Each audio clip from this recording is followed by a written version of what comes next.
At this time, I am very, very honored to present our guest speaker and our keynote speaker.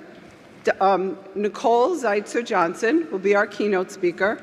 Nicole is a mother, advocate, author, and rare disease leader who turned her daughter's ultra-rare diagnosis into a global movement to change the future of rare disease, patient-led research, and disability inclusion.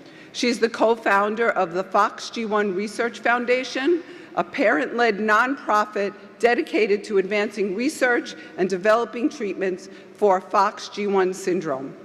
Under her leadership, the foundation has advanced a gene replacement therapy that has been cleared by the FDA to begin in June 2026. Amazing.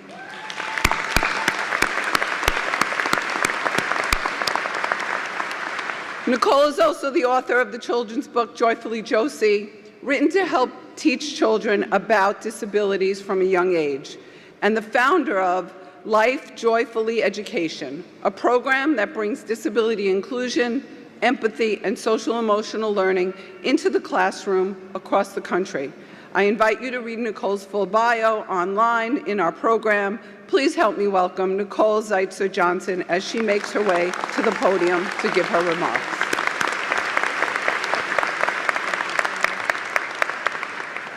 Thank you. Dr. Wertheim, Dean Gropak, Assistant Dean Schreiber, distinguished faculty, proud families, and most importantly, the graduates of the Stony Brook University School of Health Professions Class of 2026.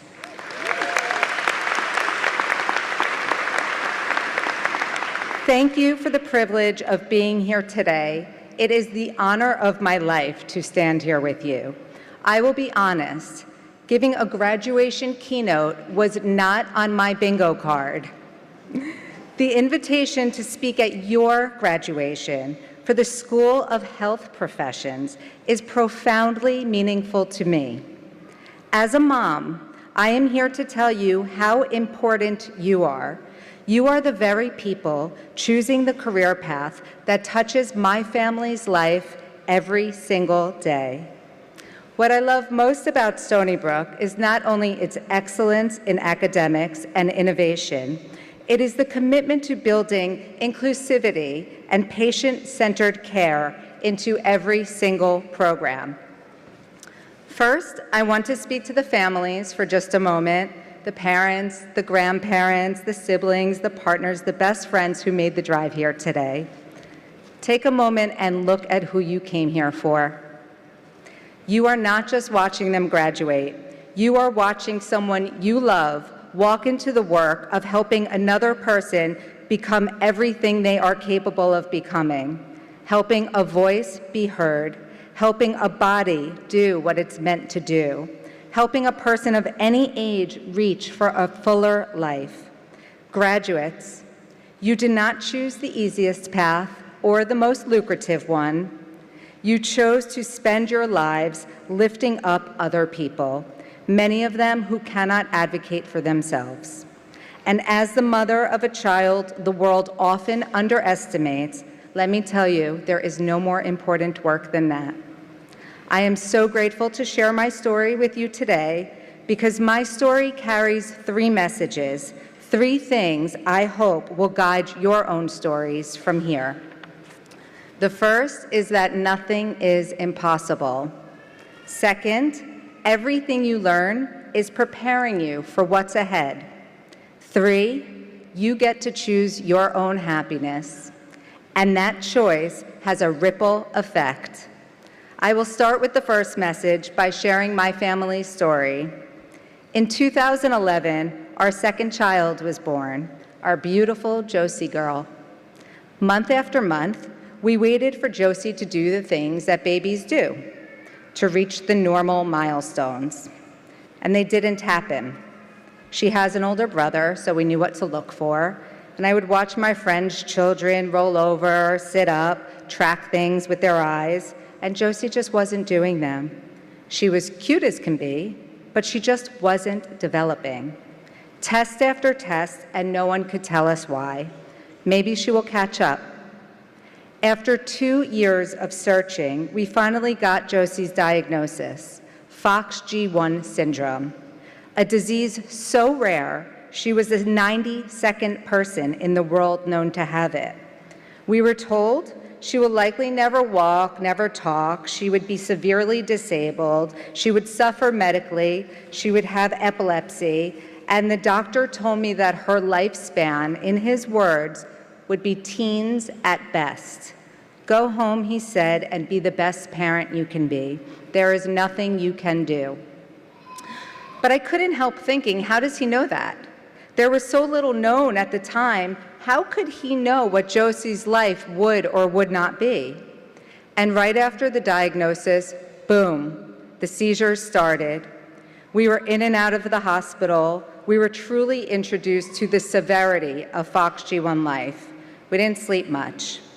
There was no treatment for FOXG1 syndrome, only medications to hopefully manage the symptoms. Here's what I learned. And that's the case with most rare diseases. And what I learned is that there are 10,000 different rare diseases affecting 400 million people in the world. That's more than cancer. And we are living in a scientific renaissance. It is such an exciting time in science where genetic therapies are curing diseases, but not so much for the rare ones. In fact, 95% of those rare diseases do not have a single approved treatment, not because the science can't be done, but because a treatment for so few patients simply isn't a profitable investment for a pharmaceutical company. I remember how hopeless that felt, but something in me kept saying, there has to be another way. Graduates, hold on to that sentence, because there will be moments in your life when you are given an answer and everyone around you accepts it, and something in you insists there has to be another way. I am telling you my story, so when those moments come, you will trust that voice. I would look at my beautiful, funny little girl who was struggling in so many ways, and I promised her I would change this. I did not know how. But I decided to trust the process. I decided to trust that I will meet the right people to change this with. I focused on gratitude for an opportunity to create change. And I decided I would not be the victim. I would be part of the solution. I met another FOXG1 mom who shared the same determination, and in 2017, we launched the FOXG1 Research Foundation. We started from nothing. Very little known about the gene and the disease. There was no patient data, no research strategy, no money, but we decided we would learn and we would pave a path toward a treatment. We also saw that it cost a pharmaceutical company anywhere from $100 million to $1 billion to develop a treatment and carry it through clinical trials. And it could take 30 years. Well, that wasn't going to work. So we said, we'll have to find another way. We were told over and over, it cannot be done. It is impossible. You cannot create a new path for drug development. We had so many doors closed in our faces, but we put our heads down and our hearts in, and we did not give up. We found the right people to join us, people motivated by patients' lives rather than by money, and we innovated at every roadblock. So I am overjoyed to share this news with you today that you just heard. We are now cleared by the FDA to begin patient clinical trials for the FOXG1 gene therapy. Thank you. We started 9 years ago from zero, and the first child will receive a potentially life-changing treatment in just a few weeks. And we are making history as the first parent-led rare disease foundation to develop a gene therapy and independently sponsor our own full-scale clinical trial at 3 leading hospitals, and to do it at a fraction of the cost and time, all through philanthropy. I do not share this to talk about what I'm doing. I share it because of what it means. I am not a scientist. I am a mom who refused to accept the words, "Nothing could be done." And if refusing inaction, if simply believing that nothing was impossible can carry an ordinary mom from a devastating diagnosis to an FDA-cleared gene therapy clinical trial, then I need you to understand what that means for this room full of people who are trained and credentialed and just beginning. That is you. And this work is bigger than Josie. It is bigger than FOXG1 syndrome. We are writing a new playbook for every rare disease that has no path to a treatment. For every parent who has been told, "I'm sorry, the disease is just too rare," there is now a blueprint, a new model. We are paving the way for millions of others. I set out to help one disease, Josie's, and that grew into something I could have never imagined. I recently heard Condoleezza Rice, the former U.S. Secretary of State, say that we have the capacity to make what seems impossible seem inevitable. Graduates, you have that capacity, every single one of you. No matter what you choose to do, the key is to commit to it with everything you have. Because here's the real question: who decides what's possible? You do. I look out at you with wild admiration. You are the future of all possibility. You have already chosen a career path devoted to improving lives. Your life's work is ahead of you, and I want you to believe that is yours to create. Whatever you choose, as long as you believe in yourself and remember that nothing is impossible, you will succeed. And when you believe in yourself, you are believing in every life you will touch. Now, you may be wondering, how does a mom with no science background help build a gene therapy? That brings me to the second message I want to share. Everything you do in life is preparing you for what you will do one day. I was a mass communication major at Towson University in Maryland. Then I became a television producer at CNN for 10 years. Then my husband and I became entrepreneurs in the music business. And I credit waitressing in my teens as the source of some of my most valuable life skills. Every one of those things taught me something I would need to do the work I'm doing today. To be resourceful, to stay cool under pressure, to build a global organization. When I was at CNN, I could never have imagined that one day I would be working to cure a disease. Every one of those chapters was preparing me. So here's what I want you to hear. Your path may take many turns. None of it is an accident. And all of it is more valuable than you realize as it's happening. There is always something to learn and always something to give back from what you learn.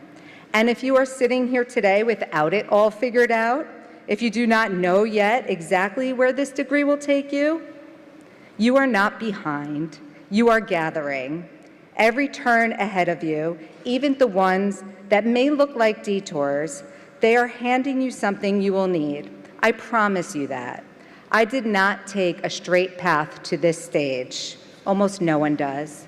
Stay curious. Stay grateful for what each experience teaches you. Keep learning. Stay brave enough to reinvent yourself again and again.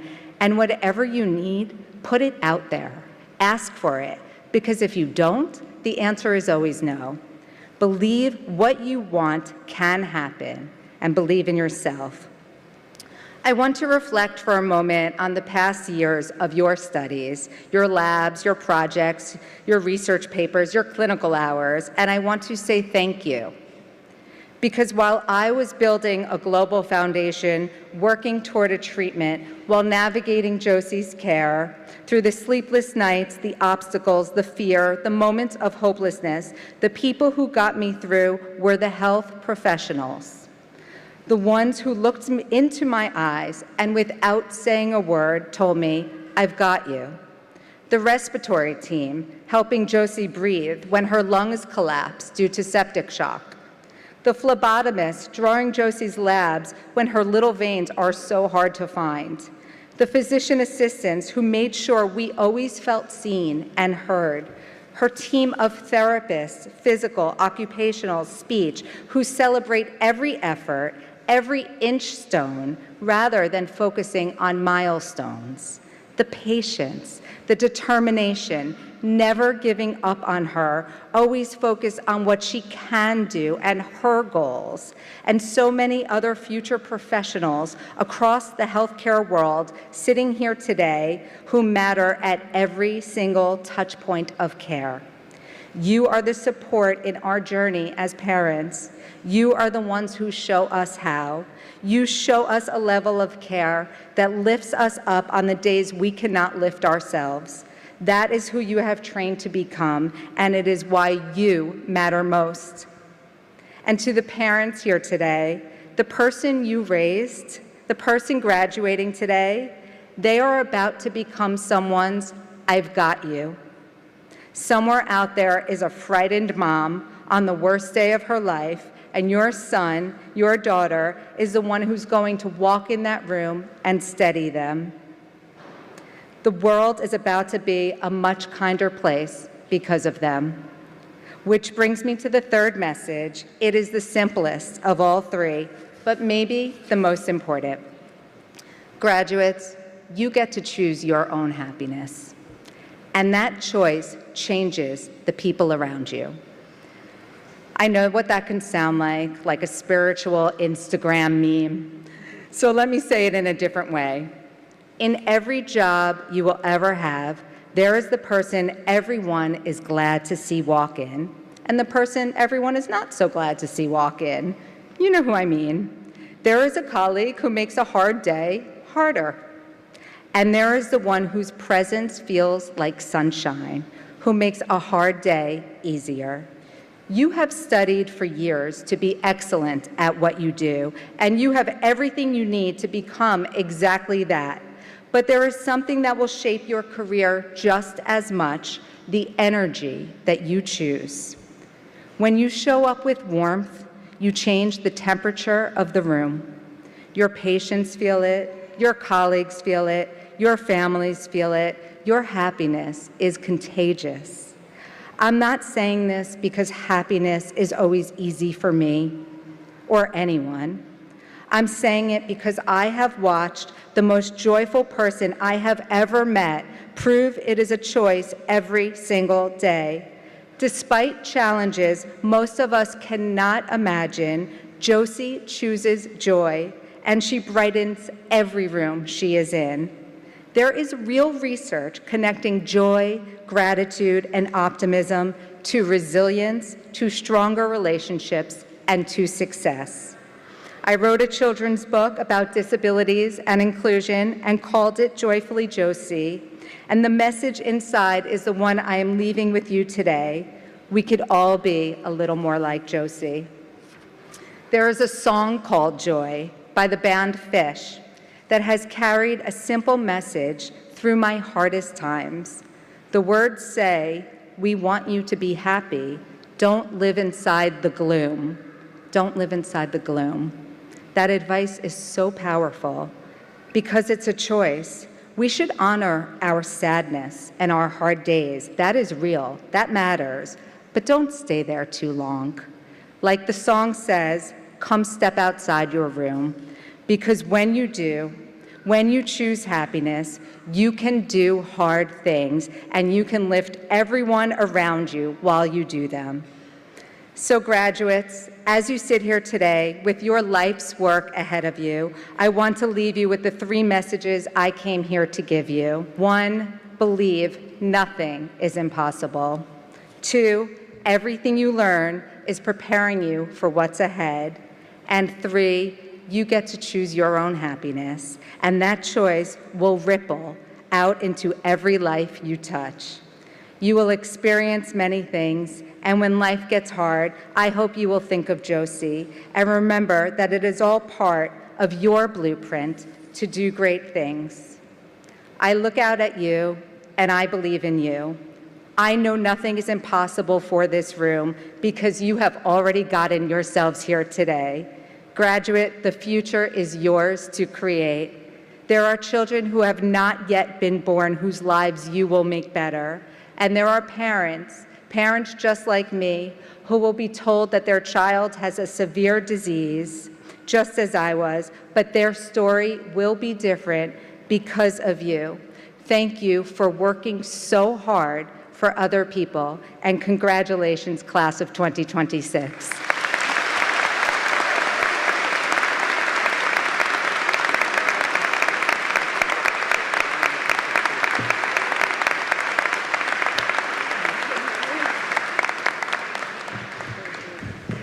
How about that story? Inspiring. Really what our school's about. Working together to make someone's life better, or a whole family's life better. So thank you, Nicole, for those inspiring words.